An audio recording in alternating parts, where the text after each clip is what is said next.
Lisa Rodriguez had been sitting in the same uncomfortable chair for 3 hours straight.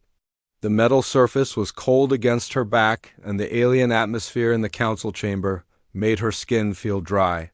She looked across the massive circular table at the dozens of creatures that made up the Galactic Council and felt her patience slipping away. Like sand through her fingers, the Zephyrian delegate was speaking again. Its blue-gray skin rippled as strange sounds came from the breathing holes along its neck. The translation device in Lisa's ear turned those sounds into words, but the meaning was always the same. Humanity should be grateful for being allowed into galactic society. Humanity should accept whatever terms the Council offered. Humanity should remember that they were new and inexperienced in the ways of space. Captain Jack Morrison stood behind Lisa wearing his dark blue Earth defense uniform. His face showed nothing, but Lisa knew he was just as tired of this nonsense as she was. They had come here 3 months ago believing they would negotiate a fair treaty. Instead, they had listened to one insult after another wrapped up in polite diplomatic language. The latest proposal sat on the table in front of Lisa. She had read it twice, and each time it made her angrier. The Council wanted Earth to give up 70% of their colonies in the outer systems. They wanted humans to stop building new settlements without Council permission. They wanted Earth's military to report to Council commanders. In exchange, the Council would allow humans to trade with some alien species and provide protection from hostile forces. Lisa looked around the chamber at the various alien faces. Some had multiple eyes that blinked at different times. Others had no visible eyes at all, but somehow still watched her with what felt like amusement. The Corvan representative was a living crystal that changed colors when it communicated. Right now it was flashing patterns that Lisa's translator said meant superiority and condescension. The High Arbitrator was speaking now. He was a massive creature with 4 arms and skin like tree bark. His voice rumbled through the chamber, making the floor vibrate under Lisa's feet. The translation came through clearly despite the alien vocal cords. The young species from Earth must understand their place in galactic society. They have been fortunate to make contact with civilized worlds before destroying themselves as so many primitive races did. The Council in its wisdom was offering humanity a chance to grow and learn under proper guidance. The terms were generous. Considering how little humans had to offer in return, Lisa felt something snap inside her chest. She had spent her entire career as a diplomat learning to stay calm and find common ground. She had negotiated peace treaties between warring nations on Earth. She had helped establish trade agreements that lifted millions out of poverty, but this was different. These aliens were not interested in negotiation. They wanted submission. Stood up slowly, and the alien chatter in the chamber died down.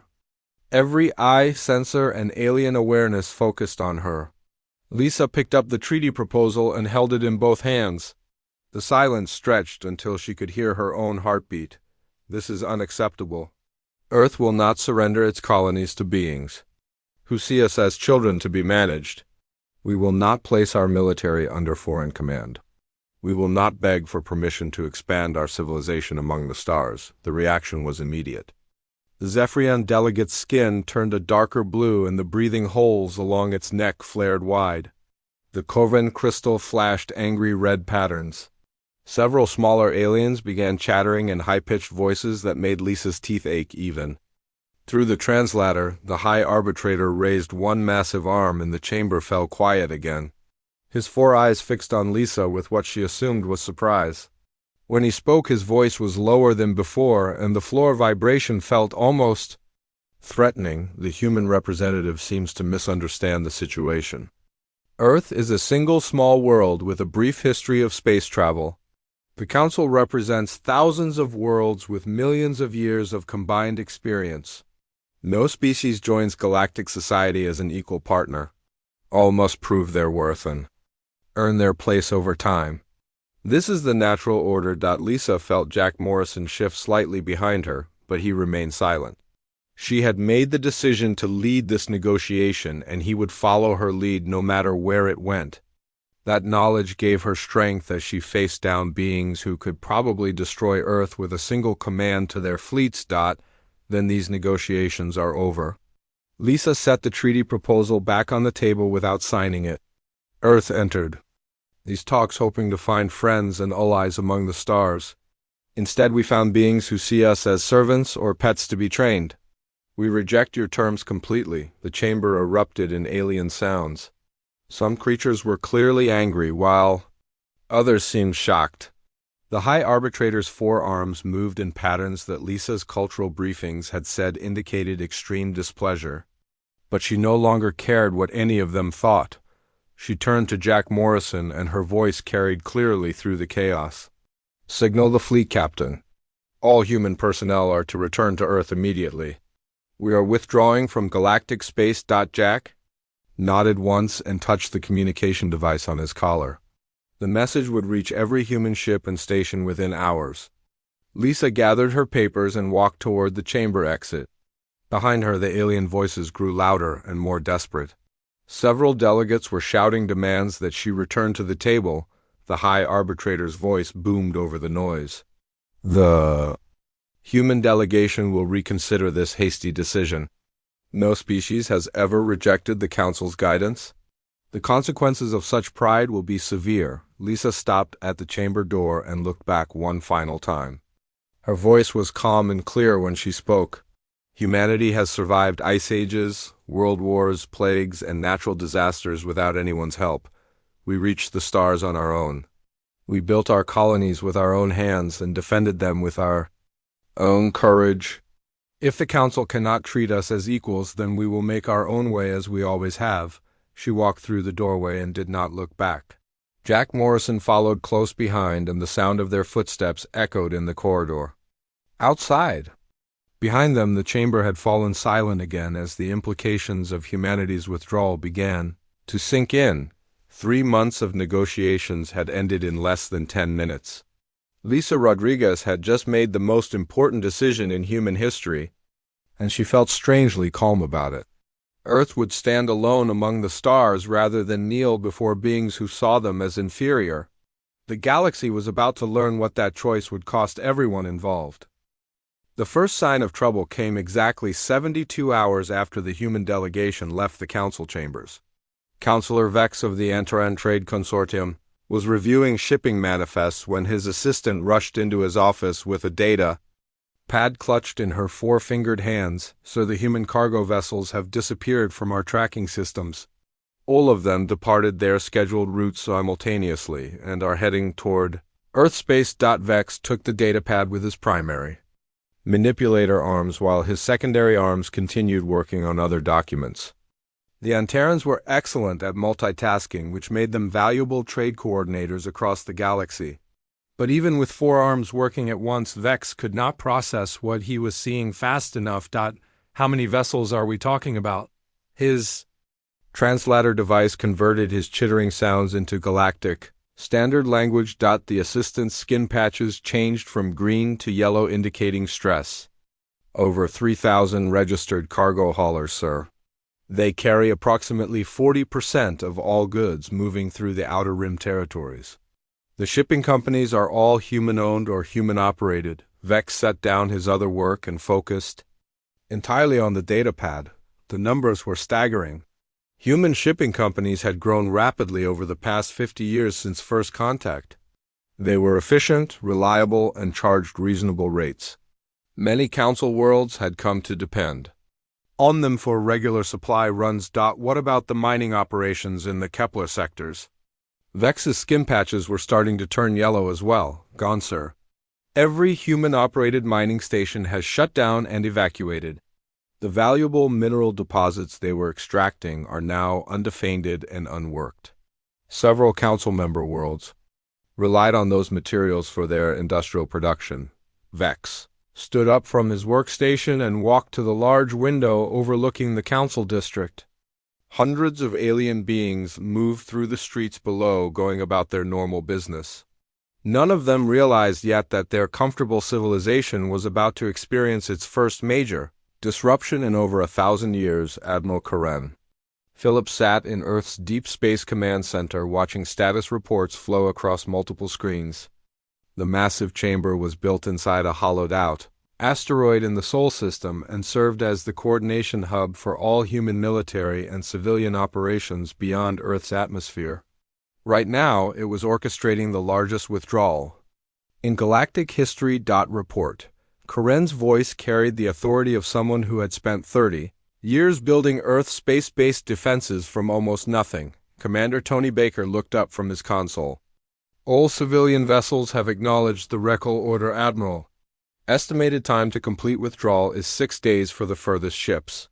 Military vessels are maintaining defensive positions around human colonies until the evacuation is complete. Karen nodded and switched her attention to another screen showing economic data.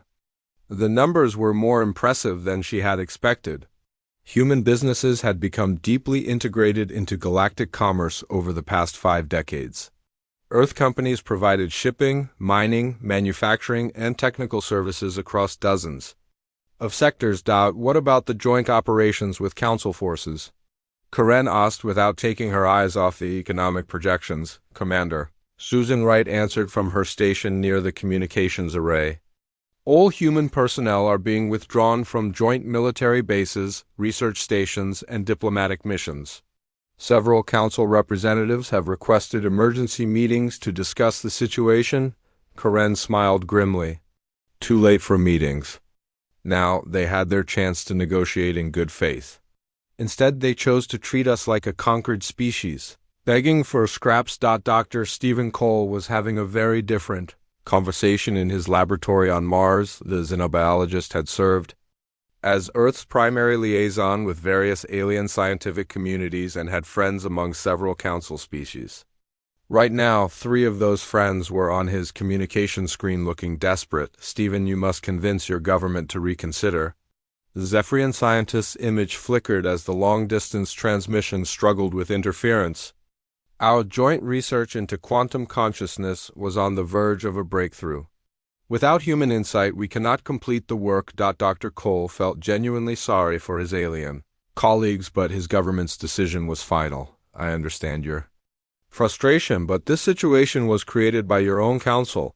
They treated humanity as junior partners not worthy of respect. Our withdrawal is the natural consequence of that attitude. The Corvan researcher flashed desperate purple patterns that translated to urgent pleading. The defensive grid around the Rigel system uses human-designed sensors and targeting systems. Without your technicians to maintain them, the entire sector is vulnerable to Skarn raiders. Stephen had heard similar concerns from dozens of sources over the past 3 days. Human engineers had quietly become essential to many galactic systems. Their innovative approach to problem-solving and willingness to work in dangerous locations had made them valuable across multiple industries. You should have considered that before trying to reduce us to vassals. Stephen cut the transmission and turned back to his own research. He had work to do preparing for humanity's independent future. The first real crisis hit the Galactic Council exactly 1 week after the human withdrawal began. The Skarn Confederacy launched coordinated attacks on 3 lightly defended systems in the Outer Rim. The raiders had been testing Council defenses for months, but had been held back by human-operated sensor networks and quick-response forces. Arbitrator Zenka received the emergency reports while presiding over what was supposed to be a routine council session. His forearms gestured frantically as he read the incoming data streams. The attacking force consisted of over 200 Skarn warships moving in perfect coordination. The Vega colony has fallen. Zenka's voice boomed through the chamber, causing several smaller aliens to huddle together in fear. Preliminary reports indicate the defensive systems failed completely. The human technicians who maintained them were withdrawn 4 days ago. Counselor Vex stood up from his position in the trade section. Honored arbitrator, the situation is worse than we initially calculated. Human involvement in council affairs was far more extensive than our records indicated. They provided essential services across dozens of sectors. The chamber erupted in alien voices as the implications became clear. Several council members began demanding immediate contact with Earth to negotiate the humans' return. Others insisted that humanity must be punished for abandoning their responsibilities to galactic security. Emergency session. Zenka's command. Silence the chaos. All department heads will provide complete assessments of human involvement in their operations. We need to understand exactly what we have lost. The next 6 hours of meetings revealed the shocking truth. Human shipping companies moved nearly half of all cargo in the outer territories.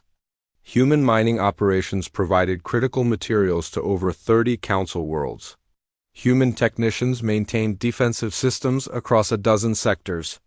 Human research teams were involved in breakthrough projects in multiple scientific fields. Most disturbing of all was the military assessment. Human tactical doctrine and quick response capabilities had become integral to Council security operations. Without them, several sectors were now vulnerable to raiders, pirates, and hostile alien empires. The Galactic Council had made a fundamental error in judgment. They had assumed humanity's rapid integration into galactic society was due to alien generosity and guidance.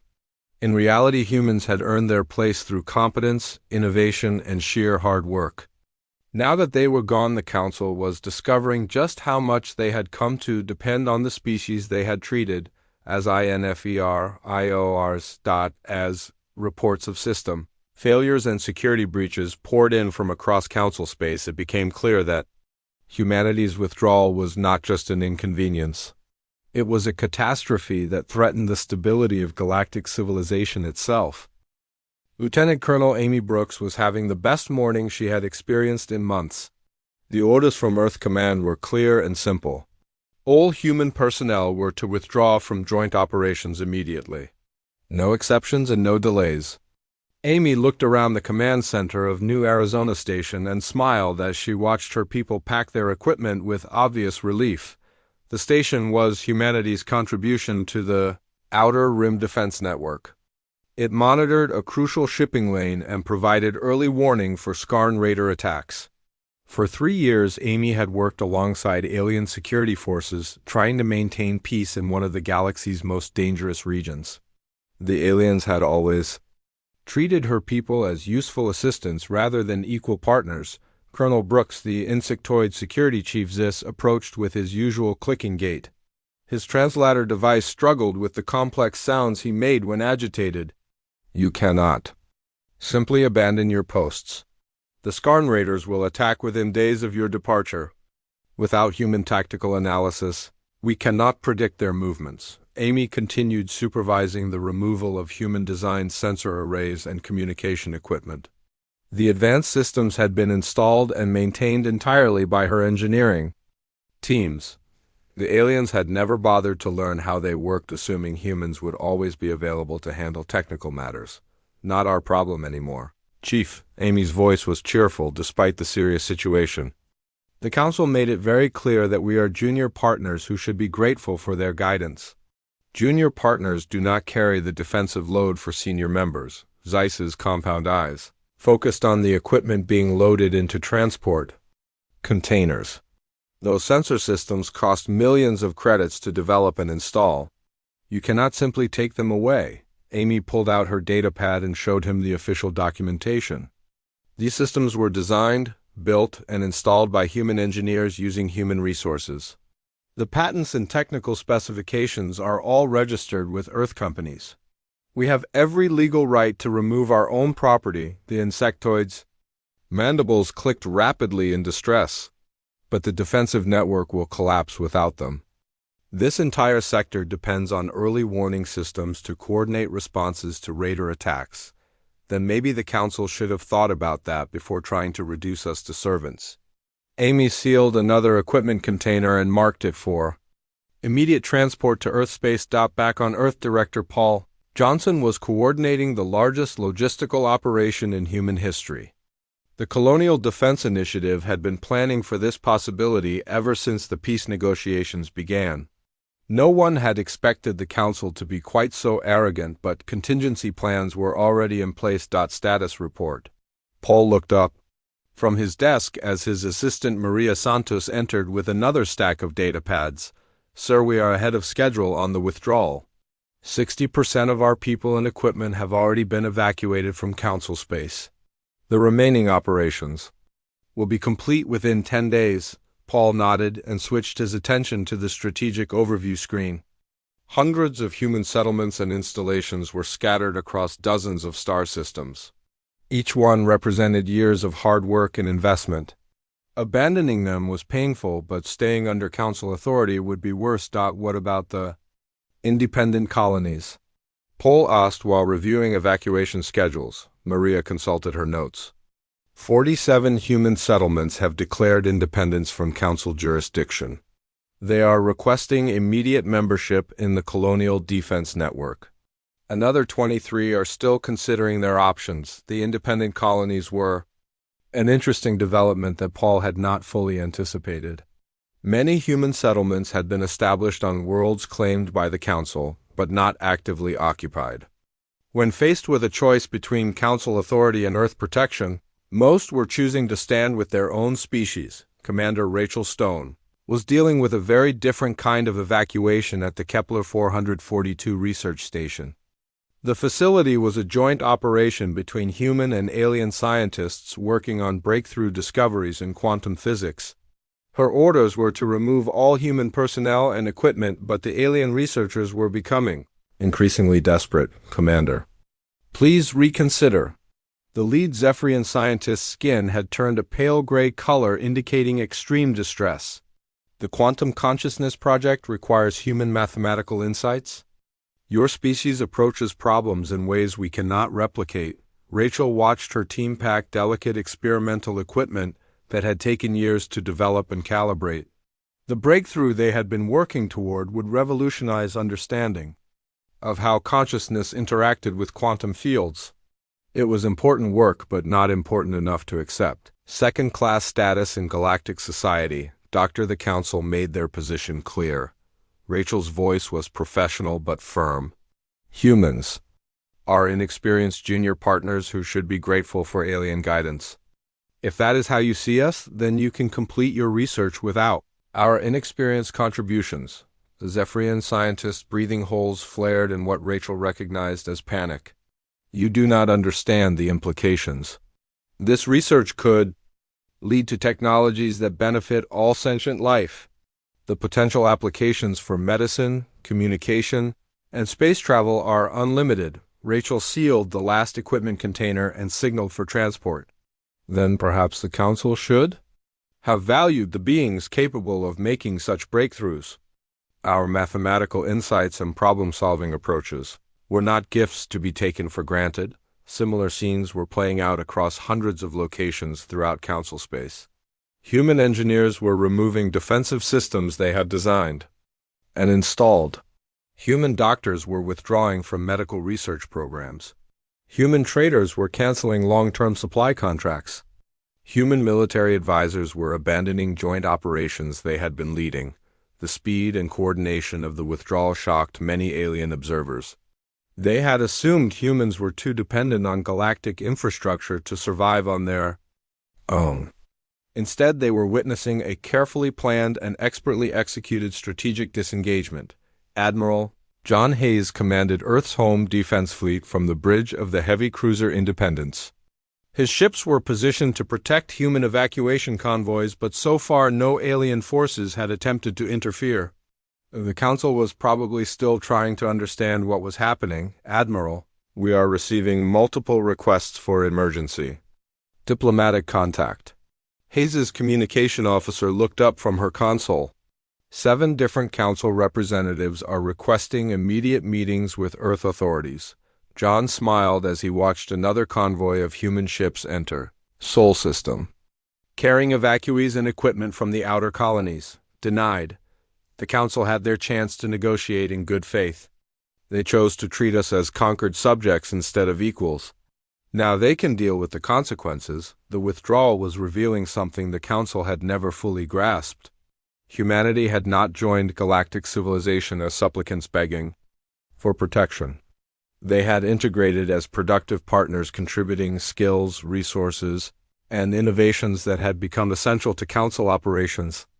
Their rapid expansion and success had not been due to alien charity, but to their own capabilities and determination. As the last human ships departed Council space, it became clear that the galaxy was losing more than just another member species.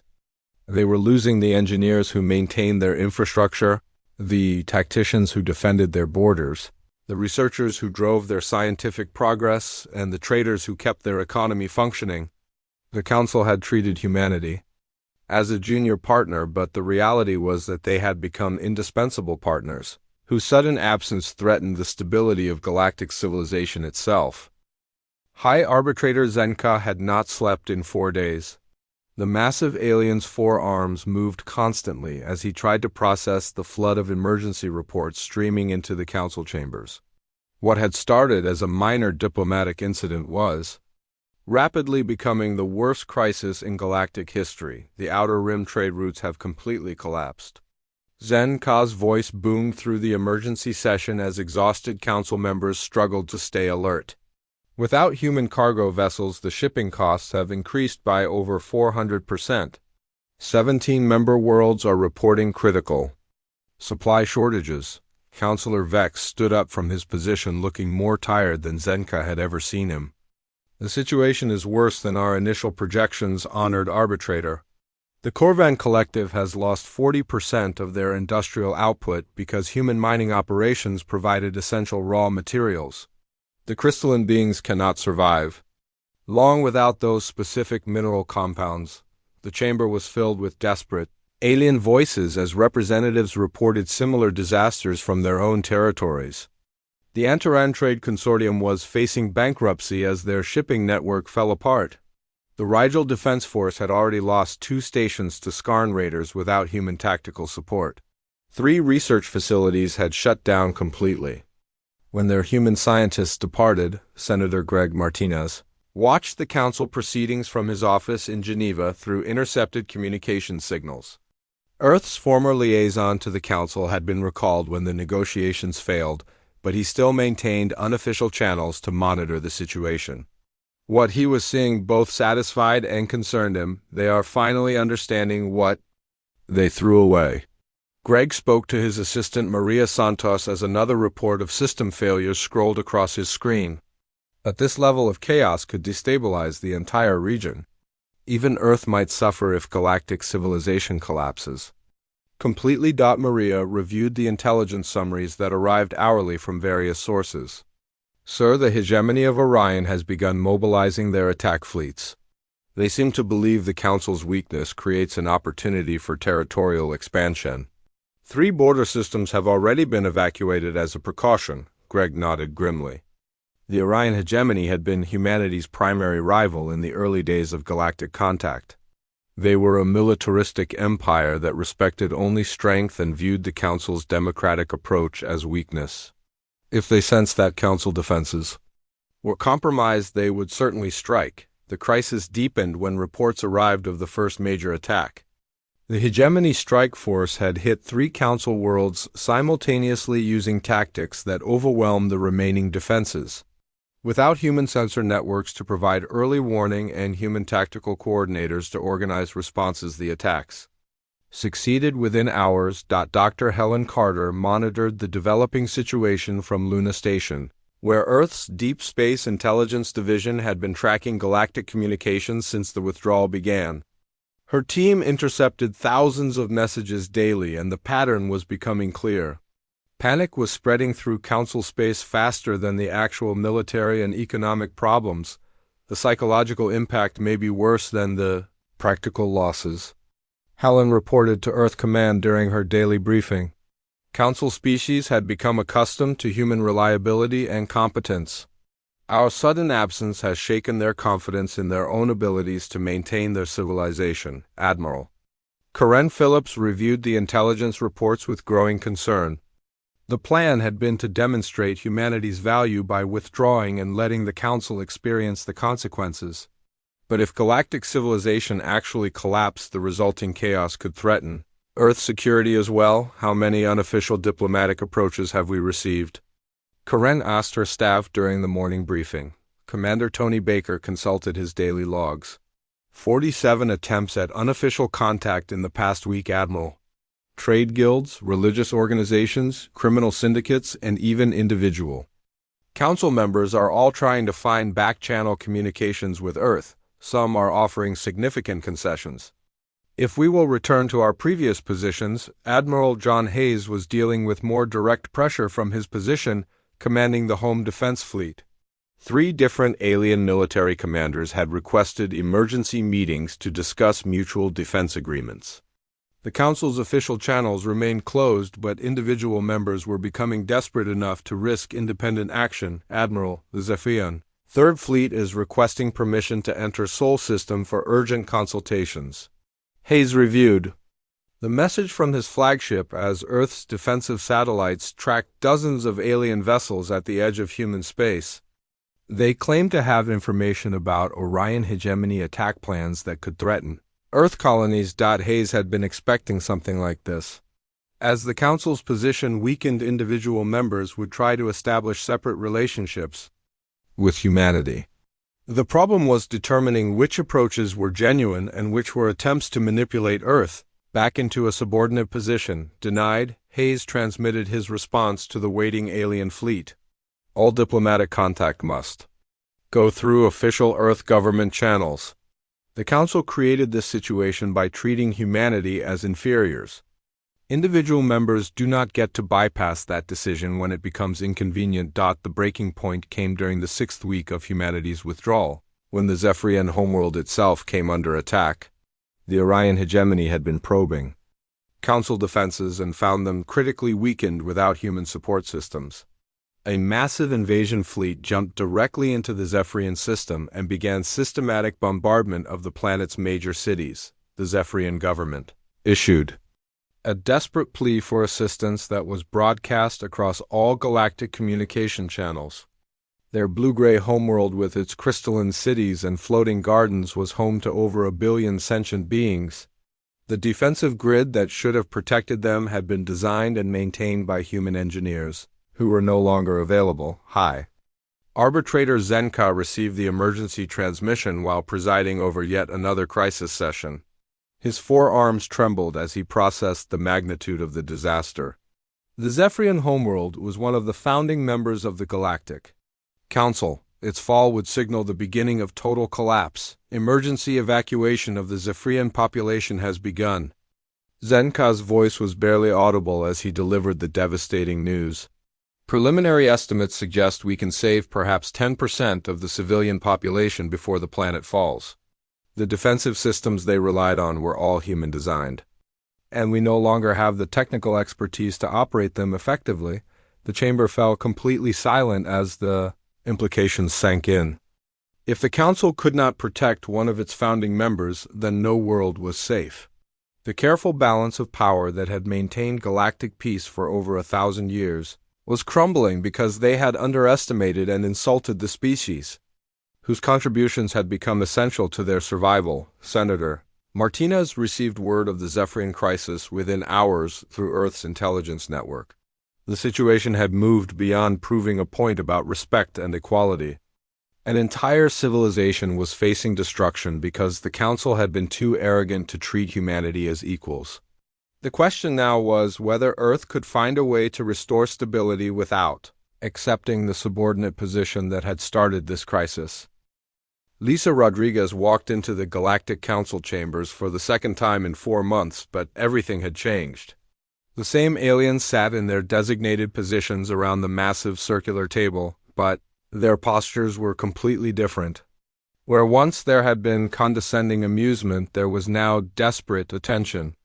Where once there had been casual dismissal, there was now respectful focus. The High Arbitrator Zenka rose from his position as Lisa entered. His forearms moved in the formal greeting pattern that had been absent from their previous meetings.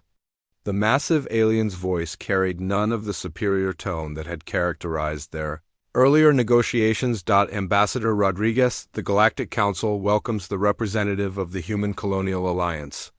We are honored by your presence and grateful for your willingness to resume discussions. Lisa took her seat at the negotiating table but did not immediately respond to the greeting.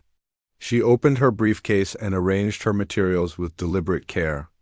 Behind her, Captain Jack Morrison stood in his new uniform bearing the insignia of the Colonial Alliance Defense Force. The gold stars on his collar indicated his recent promotion to Admiral. The Human Colonial Alliance is prepared to discuss New Framework for Galactic Cooperation.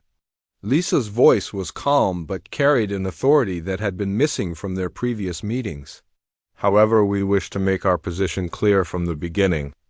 We are here as representatives of an independent nation, not as supplicants requesting membership in your organization. The reaction around the chamber was markedly different from 4 months earlier. Instead of dismissive chittering, there was attentive silence. Several alien representatives leaned forward to hear better. The Corvin crystal being flashed respectful blue patterns instead of the condescending red ones. Lisa remembered. President Carl Roberts addressed the human colonies from Earth's capital city as news of the resumed negotiations spread across human space. The massive screens in government buildings and public squares showed his weathered face as he explained humanity's new position to billions of citizens. My fellow humans, we have proven something important over the past 4 months. We do not need the galaxy, but the galaxy clearly needs us. Our withdrawal demonstrated that human contributions to galactic civilization were not privileges granted by superior beings, but essential services provided by capable partners. The transformation in galactic attitudes had been remarkable. Human shipping companies were receiving desperate requests to resume cargo operations at premium rates. Human engineering firms were being offered massive contracts to rebuild damaged defense systems. Human military advisors were wanted at salaries 10 times their previous compensation. Carl continued his address with quiet satisfaction. The council learned that respect cannot be demanded through arrogance. They discovered that the species capable of reaching the stars independently might also be capable of thriving without galactic society. Any future relationship will be built on mutual benefit and genuine equality. Admiral Jack Morrison was experiencing the practical results of humanity's improved position as he met with alien military commanders seeking human tactical expertise. The conference room on Luna Station hosted representatives from 6 different council species, all desperate to upgrade their defense capabilities. The Colonial Alliance Defense Force can provide security consulting services. Jack's tone was professional, but firm. However, our involvement will be as contractors, not subordinates. Human tactical doctrine and training programs will be provided for appropriate compensation, and our personnel will retain full authority over their operations. The Zephyrian military commander's skin showed patterns of agreement and relief. Admiral Morrison, the Orion hegemony continues to threaten our rebuilt colonies. Your species has proven uniquely capable of countering their aggressive tactics. We are prepared to meet any reasonable terms for your assistance. Jack reviewed the formal contract terms that had been prepared by Earth's diplomatic corps. Human military services would be provided at substantial cost with guaranteed autonomy for all personnel. No human officer would serve under alien command, and all strategic decisions involving human forces would be made by human commanders. Dr. Stephen Cole found himself in the unusual position of choosing between multiple offers from alien research institutions. The xenobiologist's expertise in cross-species collaboration had become extremely valuable as the galaxy struggled to rebuild its scientific programs without human contributions. The quantum consciousness project cannot proceed without human mathematical insights.